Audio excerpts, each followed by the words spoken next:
Adobe Photoshop में picture मैंने open की है। पिक्चर को ओपन करने के बाद इसी पिक्चर में कुछ और पिक्चर्स रखते हैं और एडिटिंग करते हैं। यहाँ पर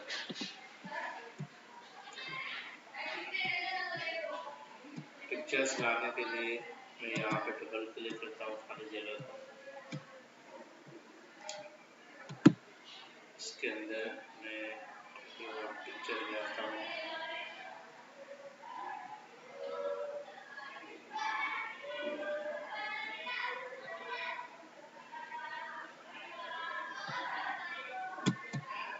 यहाँ से एक जाकर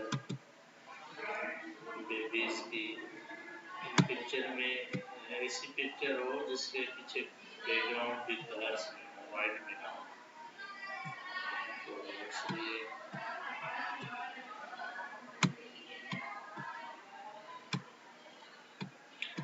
यहाँ से मैं कोई पिक्चर लेता हूँ।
सेलेक्ट करना है, इस पिक्चर को क्लिक करके इसको क्लिक करना है। यहाँ पर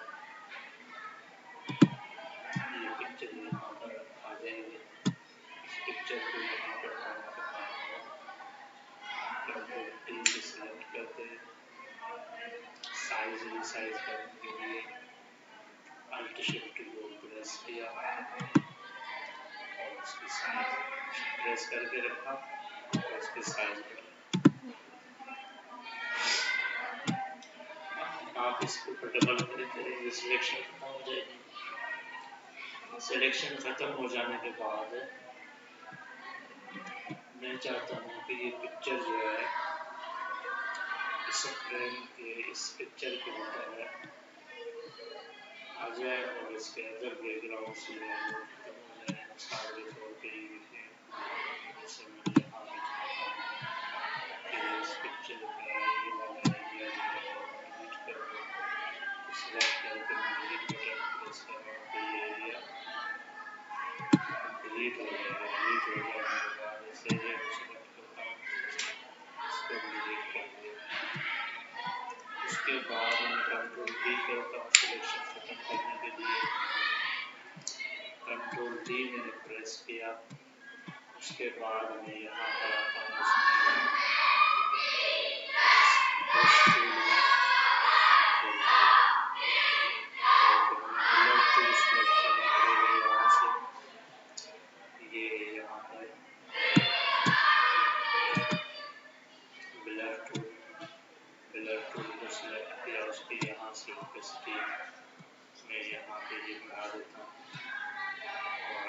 साइज बढ़ानी है तो यहाँ से मैं इसकी साइज भी बढ़ा सकता हूँ। साइज बढ़ा के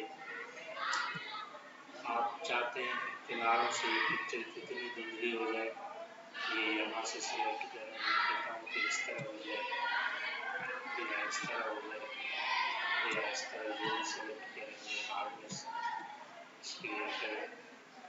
उसके बाद फिर आप उसमें क्लिक करेंगे तो सिलेक्ट हो गया पिक्चर में। कंट्रोल प्लस के साथ आप साइज बढ़ा सकते हैं। स्पेस प्रेस करके किसी भी लोकेशन पे आ सकते हैं। अब इसके किनारों पर इस टूल का मैंने यूज करना है। साइज में यहाँ पे कम कर देता हूँ। साइज कम करने के बाद चारों साइड्स पे मैंने इस टूल का इस्तेमाल करना है आकार का।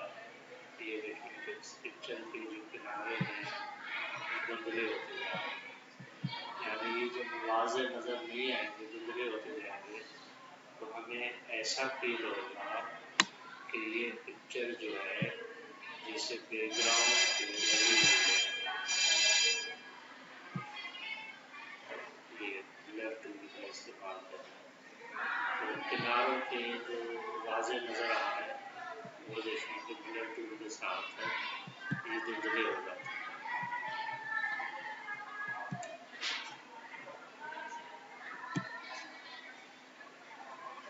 और यहाँ से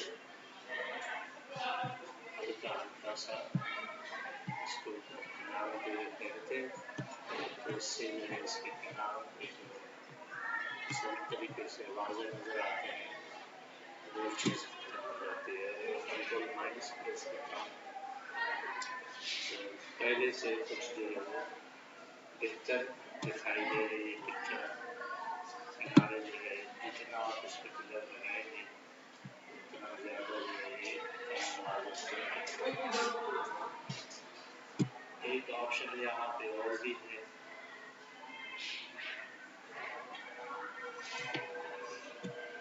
मैं इस लेयर को हाइड कर देता हूँ। आप ऐसा करें कि यहाँ पर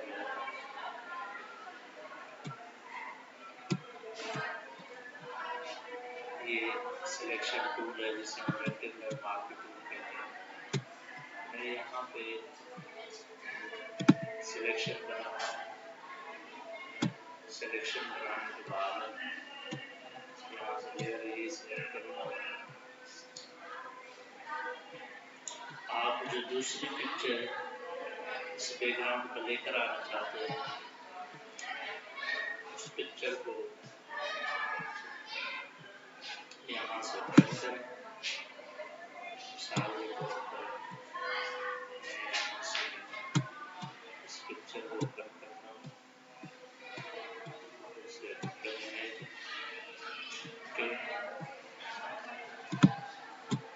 इस पिक्चर को मैं सेलेक्ट कर देता हूँ। इसको सिलेक्शन इसी रेक्टेंगुलर मार्किंग टूल से मैं चाहता हूँ कि ये हिस्सा जो है ये मैं इसको लेकर आना चाहता हूँ। तो सिलेक्शन की उसके बाद कॉपी करने के बाद जिस जगह हमने सिलेक्शन की है उस पिक्चर को सिलेक्ट करें और एडिट में आए और यहाँ से हमारे पास एक ऑप्शन होगा पेस्ट इन प्लेस। इस ऑप्शन पे क्लिक करें और उसके बाद सॉरी यहाँ पे ये ऑप्शन नहीं है। पेस्ट इनटू का ऑप्शन होता है एडोब 7 में, तो 7.0 में इसमें देखते हैं।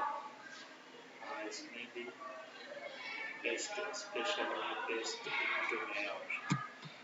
मैं यहाँ से इसको कॉपी किया। कॉपी करने के बाद इस पर आता हूँ और एडिट में आने के बाद पेस्ट स्पेशल में पेस्ट इनटू यहाँ पे दिखाई नहीं दे रहा है इसलिए क्योंकि ये लेयर सिलेक्ट है। यहाँ से ये लेयर सिलेक्ट करते हैं। ये लेयर सिलेक्ट किया आप एडिट में आते हैं पेस्ट स्पेशल में और पेस्ट इनटू जब ऑप्शन आ जाएगा तो ये जो पिक्चर आई है ये अब सिलेक्शन के अंदर आई है।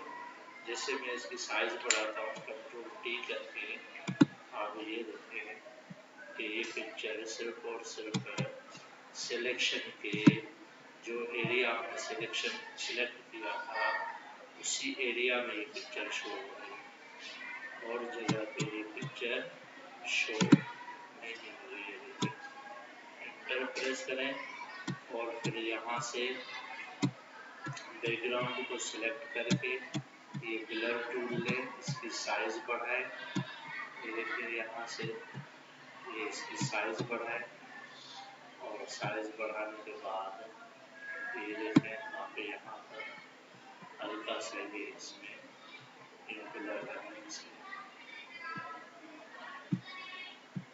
ब्लर लगाने के बाद मैं आपको बता रहा हूँ कि आप इस पिक्चर में कुछ कलर्स भी मिक्स कर सकते हैं। तो कैसे देखें, अब 3 लेयर हैं यहाँ पर। इस लेयर को मैं यहाँ से डिलीट कर देता हूँ, पहले लेयर को।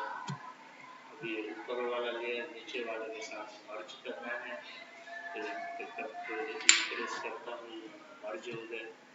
मर्ज हो जाने के बाद यहाँ पे कंट्रोल D प्रेस करके कलर बैलेंस में आते हैं। कलर बैलेंस में आके अब एक ही लेयर है, जब उसका हम कलर करेंगे तो वो दोनों पिक्चर्स पर वो कलर जो है अप्लाई हो जाएगा, तो कुछ कलर्स जो है वो मैच हो जाएंगे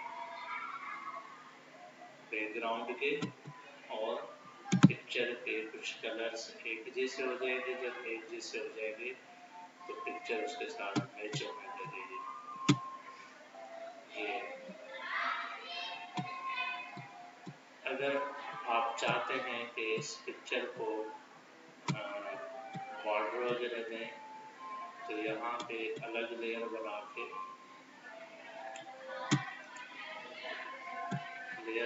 के यहाँ पे सिलेक्शन करें। सिलेक्शन करने के बाद यहाँ पे राइट क्लिक करें, स्ट्रोक में आए और ये 15 साइज दे दें। इस तरह आप बॉर्डर भी दे सकते हैं। बॉर्डर स्टाइल्स कुछ ऐसे भी है। ये स्टाइल्स पे आए, इसमें मजीद इस बटन पे आए तो इसमें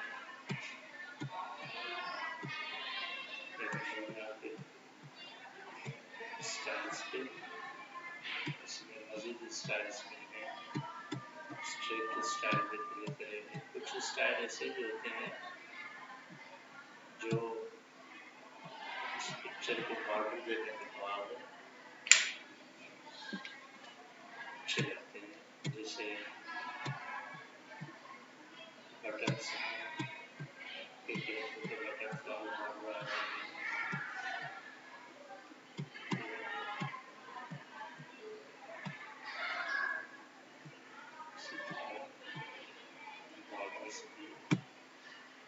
कर सकते हैं।